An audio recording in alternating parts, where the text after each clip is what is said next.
Hello everyone, welcome to the Real Estate Show. This is episode 1. We want to start the year off providing really great knowledge and content to you. We are sitting here with Scott Miller, who's a small business owner in Austin, Texas. He owns Tex Painting. And we figured we'd start off with painting. Spring's around the corner. A lot of people do exterior painting around then, and a lot of tenants are moving in and out. So we do want you to be very interactive, so make sure that you ask questions. It's a great opportunity to talk to somebody quite knowledgeable. So Scott, how you doing? Good to see you. Good. Thanks for having me. You're welcome, you're welcome. It's an honor to be on episode number 1 with you. I like to be number 1. All right, good. So I want to hear your quick, 30-second, 1-minute elevator story here on how you got to where you are. So Sure. UT grad. Yeah. Started painting in college, went door to door. Signed up about 50 homeowners that I'd never met before. Wow. Hired my friends to paint for me.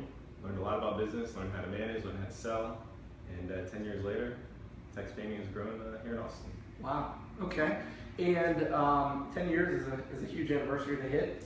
So congrats on that. You've had a really good 10 years in Austin, by the way, in the real estate market, which is certainly helpful. Austin's been a good place to be in business. Good. So tell me how you went from working for another company to starting your own, and was painting just something you were natural at because you were doing door-to-door sales and you had success, or did you have salesmen working for you, or is that what you have today? I think ultimately, I really took my background from UT. I learned a lot about marketing and using avenues like Yelp and Angie's List. Instead of going door to door, I found that I could reach a lot more people going online. Hence today. Absolutely. There you go. And we just got tons of reviews from happy customers on our websites and on different directories. Yeah. And the business has grown organically from there. Okay. So let's get into some information. Who's on? Anybody we should shout out to? Yeah. Are you watching? Jade here. What's up, Jade? Hey Jade, how you doing? All right, we want. Hello. Come on, everybody, join and ask some questions here. All right, so let's talk about painting. Yep. It's one of those necessary evils that if you own a property, you need to know about and be aware of. And it's a fragmented market. There's so many different paint companies. There's Lowe's, Home Depot, Sherwin-Williams, Keller Moore, and they offer literally hundreds of different products. So let's start with the basics. Number 1, when do you need to paint? So the textbooks will tell you, depends on where the house is and how much weather you get and how much sun. Yeah. But a good rule of thumb is, every 7 years. And that's the exterior or interior? Typically the exterior. The Okay. interior is just going to be determined on how many kids you have, how many dogs you have, things like that. But ultimately, when it comes to painting, it's all about upkeep. So if you can really maintain the house and do little things along the way, you're going to get a lot longer life out of your paint job. Okay. So for example, like pressure washing, every 16 to 18 months is going to extend the life of your paint job. And most painters will offer that service as well, or is there a separate company? Typically, your local painter Okay. can offer that as a maintenance program. Okay. And it's a lot cheaper to do it that way than trying to do everything at once, 7 years from now. Okay. Okay. And so we have, let's talk about interior, break it down. What's the best way to find a painter and find somebody reputable? Because I know in my experience in my own home and rental properties, you get 5 bids, you're going to get a total variance of pricing. And so how do you find that person where, I don't know what your tip is, you don't want to use the cheapest, you don't want to use the less expensive, what are good questions to ask? Yeah. So. For me, I think ultimately the first thing to do is figure out what are your goals. So every painting company is going to have a different niche, a different specialty. So I think it's important to figure out what do you want to do, what do you want to accomplish, and then find someone who's going to help you reach those goals. So if it's a small job, you're probably going to one-man show, one-man painter. If it's just a couple touch-ups here and there, because they're going to be the most economical. If it's a larger job, more risk, higher ladders, you definitely want to find the bigger company with the insurance and different things that are going to protect you as a homeowner. Okay. So once you find a painter, I assume everybody's online these days, right? You can use apps like Nextdoor, Facebook. There's all sorts of groups online. Is that you've seen a lot of business coming from those avenues? It's huge. Yelp. Yeah. Right? I mean, if you talk to any contractor in Austin, they're going to tell you the best way to build your business is referrals. Okay. And taking that a step further, referrals like Yelp and Nextdoor and Facebook, and just asking around and finding out who your friends have used. Okay. I think it's a great way to find a contractor. Okay.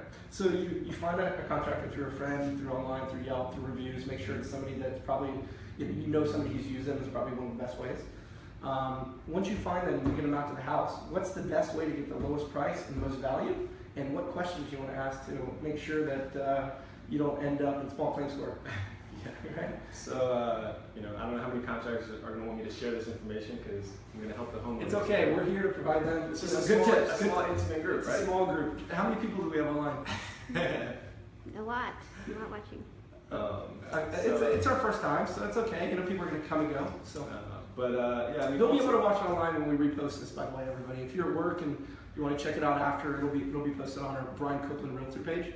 So, cool. I think a few tips to really save you money on any contracting project. Whether it's painting, roofing, plumbing.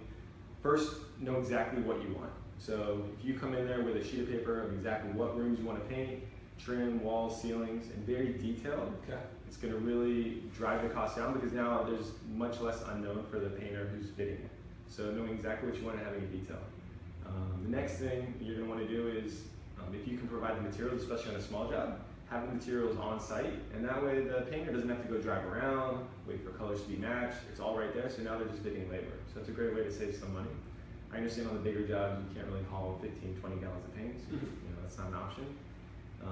And ultimately get 3 bids.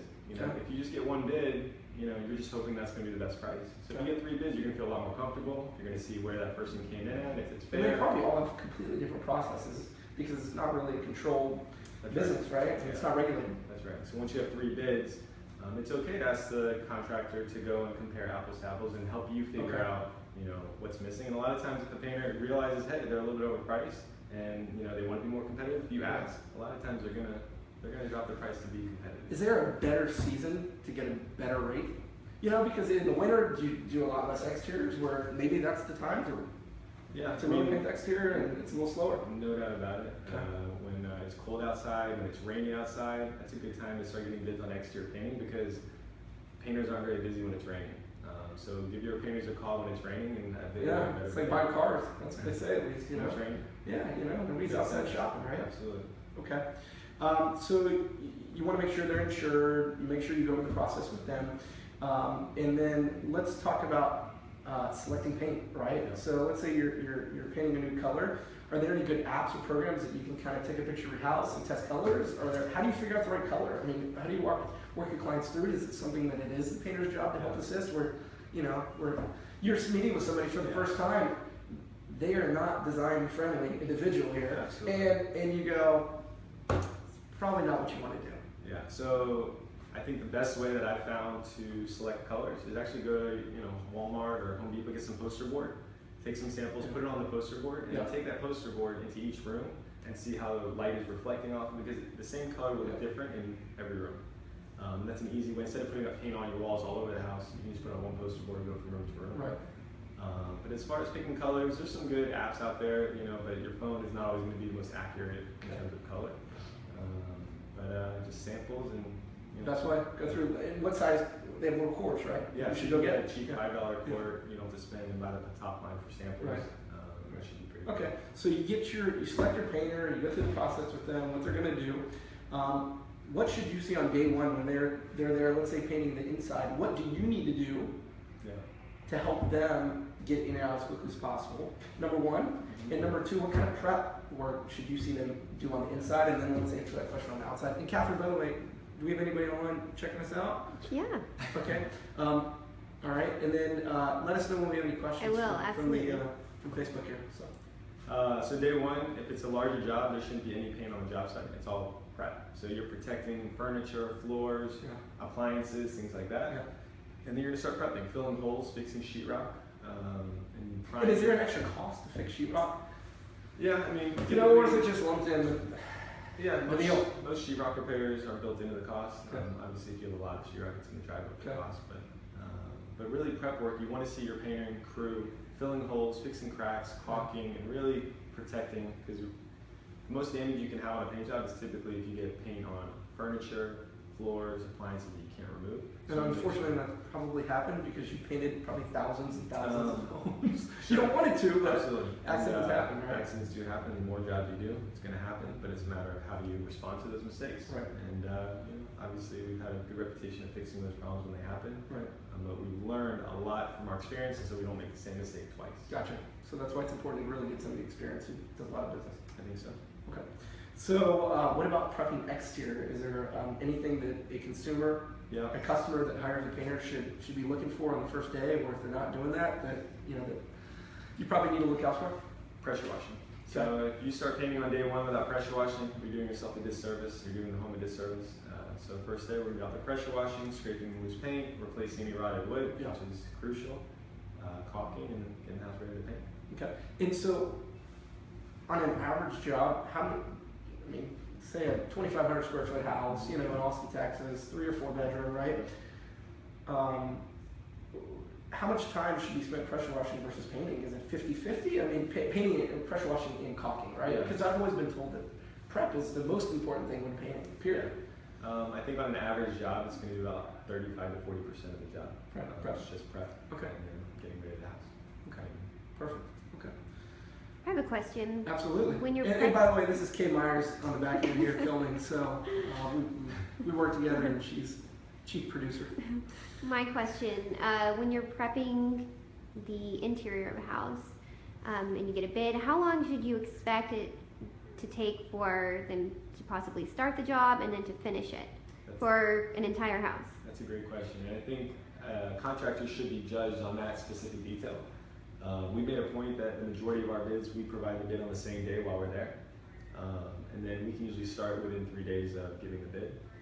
There are a lot of contractors that they'll take 2 to 3 weeks to send out a bid, and so you wonder if it takes that long to send a bid, how long is it going to take them to actually get out and do the work and finish the job? So you can gather a lot of that information when picking out the right contractor, how quickly they get the bid, when can they start.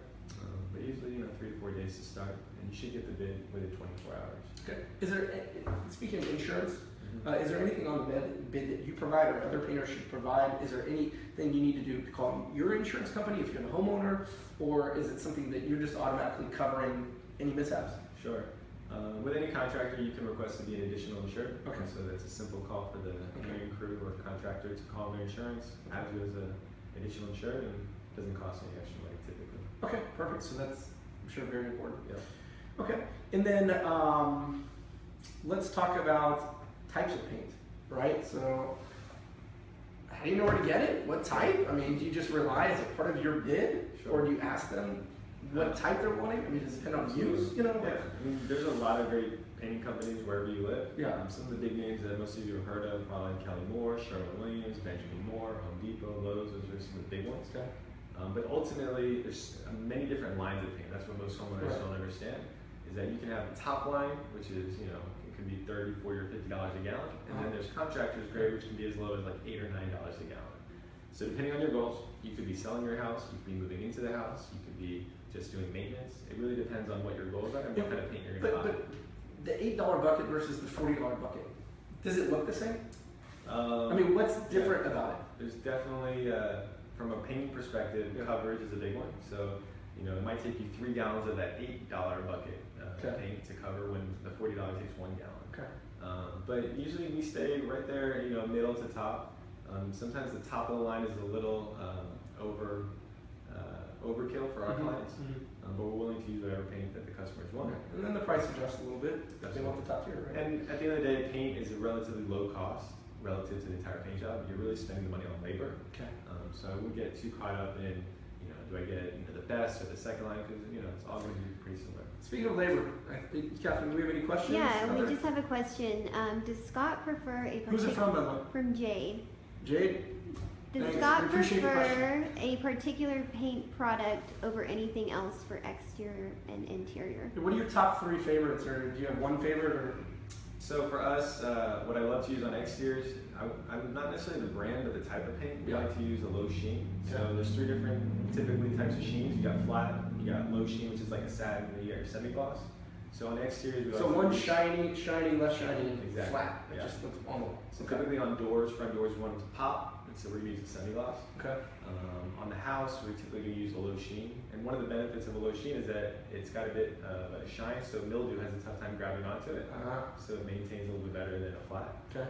And then when we go on the inside, if you have dogs or kids that are constantly putting their hands, you definitely want to use it. I have that problem. How many kids you got? I have 2 kids. They're young. They have toys everywhere. They're hitting the corners, the baseboards. I had the house painted before we moved in. It's probably due for some touch up. Yeah. So It gets abused. eggshell or satin is going to be great on the walls. Yeah. Semi-gloss on cabinets and trim, and then usually flat on the ceilings because you're not really touching the ceilings all that much. Okay. But if you've got a really old house with a lot of imperfections, you typically want to go flat because that's going to hide a lot of those imperfections. Like a bungalow in Travis Heights, older houses that have been painted 10, 20 times. Flat's going to hide a lot of those mistakes. Yeah, a lot of these old houses in Central Austin, the paint's just chipping off this old wood exterior. And so, I assume y'all go in, y'all sand it, or do you scrape it? What's the best way for people to make sure it's prepared properly? Those old Central Austin homes. Yeah, the most important question you're going to ask yourself is the adhesion. So you want to give yourself a surface that paint's going to be able to stick to whatever you're doing. Okay. So a lot of times you are going to have to scrape and sand to get that surface ready for primer. Okay. But certain houses that you're not doing a lot of scraping and sanding, you can put paint right over paint. The one tip is you want to go light over light. So if you have oil, you want to go oil on oil. If you have water base, you want water base. So never mix it up. No. Unless you take it down to 0. No paint left. Correct. Right. Or Surface you can do a full prime coat, and sometimes that allows you to change products. Okay. Because being in Austin, a lot of people, they don't use oil-based paints anymore. They're going to go green. Mm-hmm. And so there's a lot of products now they call hybrids, which are a water-based oil mix. Boy, you sure. Combination. You're confusing me. There's Yeah. probably a lot of people out there. Yeah. You can ask for a little. You gotta use somebody who knows what they're doing, yeah. Okay. Yeah. Next question, Catherine, do we have any other questions on there? Okay. All right. So, is there a certain price per square foot that is a fair range for any general exterior paint job? Let's just say the average paint job, right? Like, I want to make sure people are getting fair shakes. Yeah, that's probably the most common question we have when people call. What do you charge? What's the per square foot Right. price? We have kind of a range. What we describe as like $1.50 for exterior, that's per square foot, and then $2.50 per square foot on the interior. But it really, the variables that would affect your people who are watching the prices of your paint jobs would be how tall. So a 2-story house, a 3-story house is really going to be much more expensive. How much furniture is on the inside? So you're working around tons of pieces of. So if you can get it off the walls, like everything off the walls, it makes your job so much faster. Yeah, if you can prep the house, get everything towards the center, you're going to save a lot of money. Okay, that's huge. You hear that tip, everyone? Empty the walls and get everything in the center of the room. That's the text tip of the day. Text, there you go, I like that, I like that. But yeah, another question that people ask me is at the end of the job, how do I know if it's a good job? And really, take your time when the painting crew is not there. Take some time to walk around by yourself with some blue tape, and when it's light outside, you can really see it. And mark all the areas that you think look funny. And sometimes that's how they're supposed to look, and sometimes they're not. But it's a lot less pressure if you do it on your own time when the contractor's not looking over your shoulder. Right. You can take your time to get every spot. There have been times when you walked in the wall looks like a blue spotted cheetah everywhere, and you're just like, oh god, my crew, And sometimes. And what do? You gotta make it right? Yeah, absolutely. With paint, sometimes it absorbs at different rates. You just never know how it's going to look. And if it needs another coat, or a third coat, or a fourth coat, that's what we do, and our bid doesn't change from there. How long does it take to dry? And for the smell to go away, Yeah. Because there's a lot of people who are buying houses, even my clients, and they do paint before they move in, but they're on a time crunch. And they got to get going. And so. It depends on ventilation, depends on the product, but usually with oil-based paint, it can take up to 2 weeks for that smell to dissipate. But actually, disappears. Okay. Let's talk about touch-ups. Touch-ups are a huge thing. I have a lot of investors that I work with, and they are always calling for pay-to referrals. I'm sure you've painted a ton of their houses, and so it's between the tenants moving in and moving out. It's a quick turnaround, right? And so, as a landlord, they want to return as much deposit as possible to the tenants, right? But the tenants do beyond normal wear and tear, and sometimes it's not. And so it's really tough for a landlord to get it done quickly to make sure the new tenant can move in, the new tenant's happy. So You know, is there a way to do touch-ups for situations like that, or even it could be your kid's room, your room, whatever, not the wall? So what I would recommend is if you're an investor, if you're buying property, or if you're just buying your first house, think ahead. So make sure whatever paint was used, stored in a nice level air temperature area. Okay. You can also get some mason jars and take the paint and put it in mason jars and seal it up, and it holds the paint for as long as you're Really? Yeah, and it doesn't change. What about the can that it comes in? You know, you So hammer it in. they're not airtight, and eventually they're going to dry out, and they're going to change a little bit in terms of the chemistry. Who sells mason jars? Walmart. Oh, okay. All right. That's text tip of the day number 2. There you go. So there's nothing worse than going back to your paint can when the painter shows up Yeah. and it's all dried out, and it's, Right. he's like, you got to go get a new one, and it doesn't match. You know. mason jars. All right. Tight. I like that. Every paint can that you have will typically have a code on there. So you Yeah. take a picture of that with your phone, store it on your computer, and anytime you need to get touch-up paint, you can use that code at the local paint store, and they'll be able to match it. But it doesn't. But you have to go to the same paint store, or can you go to any paint You store? gotta go to the same paint store. Okay. Because the oils are different, chemicals and stuff. Every mix is different. Every paint store has different Okay. recipes. Yeah. And so ultimately, worst case scenario, you don't have the paint cans. You have no idea what the paint was used because you just bought the house and there's no paint in sight. Your best option is to take an X-Acto knife, Yeah. cut off a piece of the sheetrock, Yeah. bring that to a paint store, and they'll try to match it the best they can. Really? Is that something a painter can do, right? That's I right. mean, if Yeah, you know absolutely. some individual just doesn't want to cut a hole in their wall, right? And then the best tip when it comes to touch-ups is Oh, I'm ready for this. Number 3 here. most people think they're going to take a big brush and get a lot of paint on there to do their touch-ups. Yeah. That's the worst thing you can do. Take a really cheap brush in patterns like an X with a little bit of paint, as little paint as you Really? can use, and it's going to dry a lot more. Do you have to level. do 2 coats sometimes? No, you definitely want to just do 1 coat, as Okay. little paint as possible.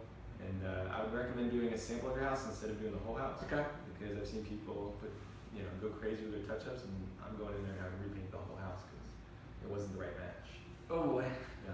Yeah, and so I would like to ask about that. So when you put a sample up, right, and you try to match it, wait 24 hours to make sure it's fully dry, or wait a couple hours? 30, 45 minutes. Really? That's Yeah. it? Okay, just a little dab though. Just a Not little the big. And it's better to pick the corner of the closet, you know, if you're painting the room, so it's Absolutely. Yeah. or if you cut out a piece, do it at the corner or at the bottom right, where nobody sees it. Do it as far as no one's going to see.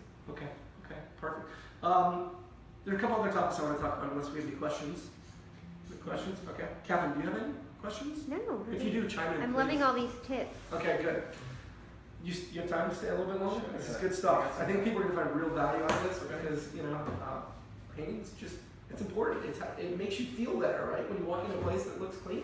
Oh, we do have a question. Okay, what do we have? What kind of warranty should I expect from the painter once the job is complete? Who sent that? Jade. All right, that's a very good question. Thank you, Jade. Yeah. Yeah. So, personally, Tex Painting, we offer a 2-year or a 5-year warranty on all of our jobs. But, I would expect nothing less than a 2-year warranty. Okay.